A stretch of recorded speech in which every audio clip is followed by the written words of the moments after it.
Hello বন্ধুরা, আজকের চলে এসেছি নতুন একটা রেসিপি নিয়ে। আর এই নতুন রেসিপি আপনারা তো জানেন, আমি যে কোনো রেসিপি করে একটু ইউনিকভাবে রেসিপিগুলো বানাই। তো এই ইউনিক রেসিপি কিভাবে বানিয়েছি সেটা আপনাদের সঙ্গে এখন শেয়ার করব। তো বন্ধুরা, পুরো ভিডিওটা দেখার অনুরোধ রাখলাম। গ্রামে চলে গিয়েছিলাম। গ্রামে গিয়ে দেখলাম বাড়ির থেকে একটু দূরে একটা সজনে গাছ কাটা, তাতে বেরিয়েছে অনেকগুলো পাতা আর ছোট ছোট ডাল, সবে গাছগুলো বেরিয়েছে আর কি। তো ব্যাস দেখে আর লোভ সামলাতে পারলাম না, এত কচি কচি পাতা আর বেশ নরম নরম ডাল। তো সবগুলোই কিন্তু কেটে নেব। তো আমি তো এই ধরনের রেসিপি বেশ অনেক রকম বানিয়েছি। তো ব্যাস এবারে কেটে নিয়ে বাড়ি চলে আসলাম, সব পাতা ডাল নিয়ে চলে আসলাম।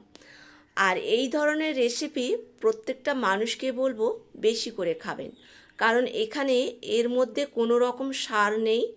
আর পাতাতে আছে হাই প্রোটিন, ডাঁটায় আছে হাই ক্যালসিয়াম। সজনে গাছের প্রত্যেকটা জিনিস উপকারী।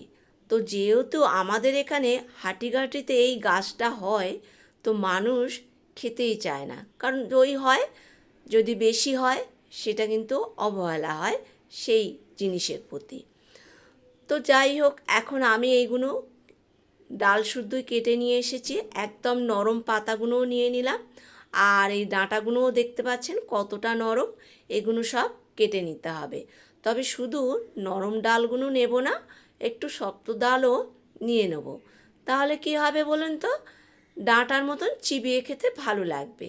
আর যেগুলো একদম নরম, দেখেই বোঝা যাচ্ছে কতটা নরম, তো এগুলো তো একদম গলে যাবে। আর যেগুলো একটু শক্ত ডাঁটা সেগুলো একটু গোটা গোটা থাকবে, তো সেগুলো চিবিয়ে খেতে বেশ ভালো লাগবে। তো এইভাবে এইগুলো বেছে নিতে হবে, এই শাক ডাঁটা।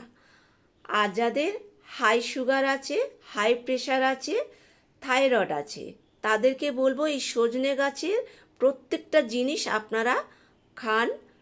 তাতে হাই প্রেশারও কমবে, থাইরয়েডও কমবে, হাই সুগারও কমবে। তো আমি কিন্তু এই ধরনের রেসিপি অনেক রকম বানিয়েছি।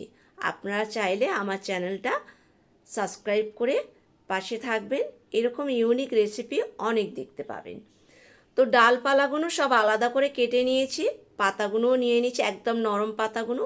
আর এই শক্ত ডাল আমি এগুলোও নিয়েছি, যাতে ডাঁটার মতন চিবিয়ে খেতে ভালো লাগবে।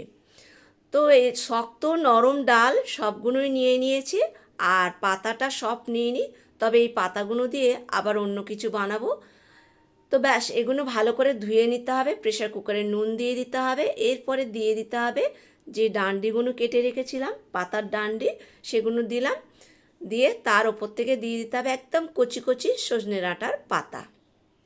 দিয়ে বাটির একদম হাফ বাটিরও কম জল দিয়ে দেবো। এই জলটা কিন্তু একদম ফেলবো না, দুটো সিটি মেরে নিতে হবে। কড়াতেও সেদ্ধ করা যায়। আর এদিকে সরু সরু করে আলু কেটে নিতে হবে, বেগুন কেটে নিতে হবে, একটু মোটা মোটা করে পেঁয়াজ কেটে নিতে হবে, কাঁচা লঙ্কা চিড়ে নিতে হবে, রসুন কুড়িয়ে নিতে হবে, আর টমেটো চিড়ে নিতে হবে। চিংড়ি মাছ নুন হলুদ মাখিয়ে রেখেছি কেটে। এদিকে কড়া বসিয়ে দিয়েছি, দিয়ে দেব সাদা তেল। এখানে সর্ষের তেলও ব্যবহার করা যায়, তবে আমি সাদা তেলটাই বেশি ব্যবহার করি। দিয়ে দিলাম 5 ফোড়ন। এরপরে এখানে দিয়ে দিতে হবে কেটে রাখা পেঁয়াজ, দিয়ে একটু আঁচ বাড়িয়ে নেড়ে চেড়ে নিতে হবে খুন্তি দিয়ে। এরপরে দিয়ে দিতে হবে চিংড়ি মাছ, পেঁয়াজের সঙ্গে চিংড়ি মাছ দিয়ে আঁচটা বাড়িয়ে ভেজে নেব। পেঁয়াজটাও কিছুটা ভাজা হবে, চিংড়ি মাছটাও ভাজা হবে, আলাদা করে আর চিংড়ি মাছ ভাজার দরকার নেই। এরপরে ভাজাটা হয়ে গেছে, রসুন কোড়ানো দিয়ে দিতে হবে, দিয়ে দিতে হবে বেগুন, আলু দিয়ে দিলাম চিড়ে রাখা কাঁচা লঙ্কা, দিয়ে এই পেঁয়াজ রসুন সবজি দিয়ে ভালো করে মিশিয়ে নিতে হবে। নিয়ে টমেটোটাও দিয়ে দিতে হবে, দিয়ে এইভাবে খুন্তি দিয়ে ভালো করে নেড়ে দিতে হবে। দিয়ে ঢাকা দিয়ে দিয়ে সবজিগুলো কষিয়ে নিতে হবে। এরপরে দিয়ে দিতে হবে স্বাদ মতো নুন, গুঁড়ো হলুদ, জিরে গুঁড়ো, আর দিয়ে দেবো আলুর দমের মশলা হাফ চামচ। মশলাগুলো দিয়ে একটু নেড়ে চেড়ে নিলাম। আর সজনে ডাঁটা পাতা এই যে সেদ্ধ করে নিয়েছিলাম 2টো সিটি মেরে নিয়েছি। এরপর এই সবজির সঙ্গে অ্যাড করতে হবে। তবে সবজিটা বেশ কিছুক্ষণ কষিয়ে নিয়েছি আমি, কিন্তু 2 মিনিট কষিয়ে নিয়েছি। তারপরে এই ডাঁটা পাতা দিয়ে দিতে হবে। এরপরে খুন্তি দিয়ে ভালো করে মিশিয়ে নিতে হবে। তো সজনে গাছ পাতা দিয়ে চচ্চড়ি, ভাবা যায়? সত্যি এটা কেউ খেয়েছে? মনে হয় না কেউ খেয়েছে। তবে বন্ধুরা, আমি খাই, সেই জন্য এই ধরনের রেসিপি আপনাদের সঙ্গে শেয়ার করলাম। তো এরপরে কষানোটা হয়ে গেছে। এমন করে কষাতে হবে যেন রেসিপিটা পুরো তৈরি হয়ে যায়, আলু টালু যেন সেদ্ধ হয়ে যায়। এরপর জল দিয়ে দিলাম, দিয়ে ঢেকে দিলাম, দিয়ে আঁচ কমিয়ে বেশ কিছুক্ষণ এটা রান্না করে নিতে হবে। তো এটা কিন্তু আমার রেসিপিটা হয়ে এসেছে। বেশি আর ঝোল কমাবো না, এই ঝোলটাই থাকবে, কারণ এই রেসিপিটা যখন ঠান্ডা হবে ঝোলটা একটু টেনে নেবে।